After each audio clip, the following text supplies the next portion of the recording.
No matter how much I have acquired over the years, I still work like it's the last day that we're going to be open. I feel a level of responsibility in a positive way to help people and inspire people to want to be entrepreneurs and businessmen. When you come into a lot of money and you haven't been taught about how to save it and invest it, you definitely have to do more work.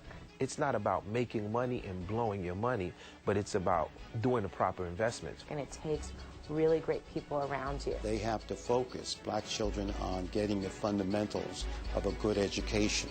They can't look at being an entertainer or a sports figure. They have to have something to fall back on. The possibility of you becoming a CEO or becoming rich from working inside corporate America is a lot slimmer than throwing a football or rapping. A lot of them come out of poverty, and a lot of them haven't had fathers, and that's a big void in their lives. So they're looking at the bling-bling, then when they get the bling-bling, it isn't satisfactory. Then they start acting out all these other kind of acts, and people say, well, if you got $20 million, why would he act like that? Because there's no inner satisfaction.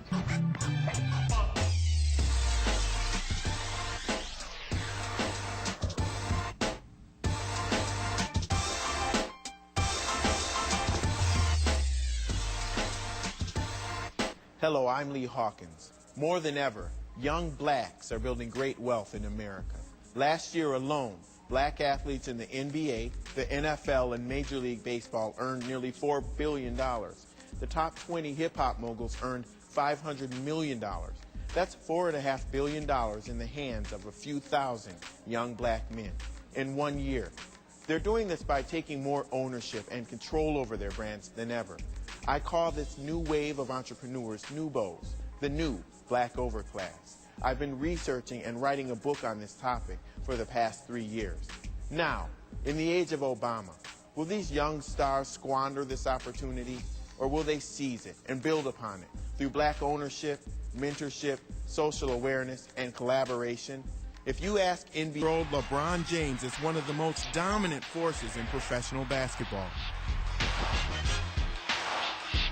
He's King James on and off the court, one of the highest paid pitchmen in sports. He has big contracts with Coca-Cola, State Farm, Upper Deck, and a $90 million endorsement deal with Nike. You have this outlook where you're saying it's 80% basketball, 20% businessman. Down the line, it's going to be 70-30. Yeah. You're going to see it shift. Yeah, I didn't want to be 15 years into the NBA or 16 years into the NBA, and when it was time to retire, then I'm still 80.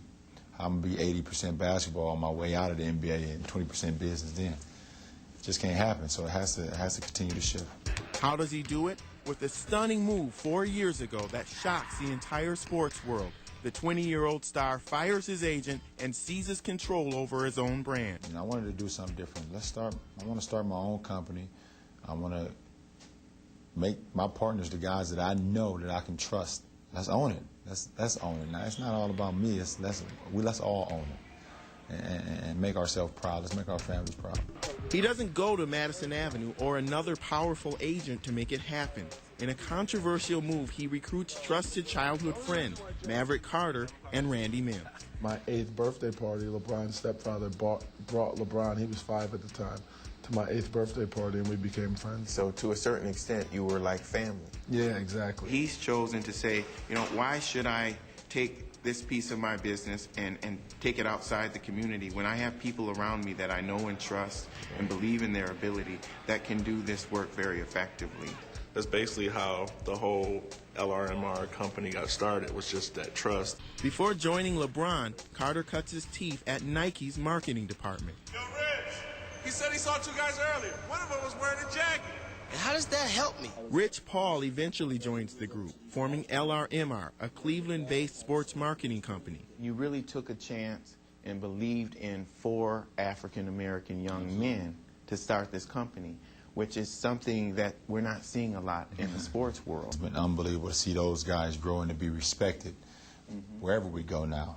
It's not LeBron and his entourage no more. It's hey, here goes LeBron and his partners. Despite the fact that LRMR is now a major force in marketing, attracting hundreds of millions worth of business, gaining the acceptance of mostly white corporate America remains their greatest challenge. you've upset the order of the industry. This was an unprecedented move that was followed by other people, but it's something that LeBron James and your company put together initially. When you made that move, what was the reaction in the industry? These guys are crazy. They're stupid. What are they doing? They have no idea. What are some of the things that were said? The worst thing I can remember is a gentleman on a sports talk radio show, I think he was in Portland, saying, this is like if LeBron needed ankle surgery, him hiring his plumber to do the job. It's part of it that people sometimes aren't ready to get their mind around the concept of this caliber of business being executed by a young black male. Absolutely, they're not ready for or not understanding that young African-American males can do it, will do it, and are going to do business at this level. In all fairness to those companies, you know, they've never seen something like this before. It's like seeing a dinosaur. If we walk outside right now and see a dinosaur, we're going to say, what? So here they have these young African-American kids coming in that really mean business. Has it been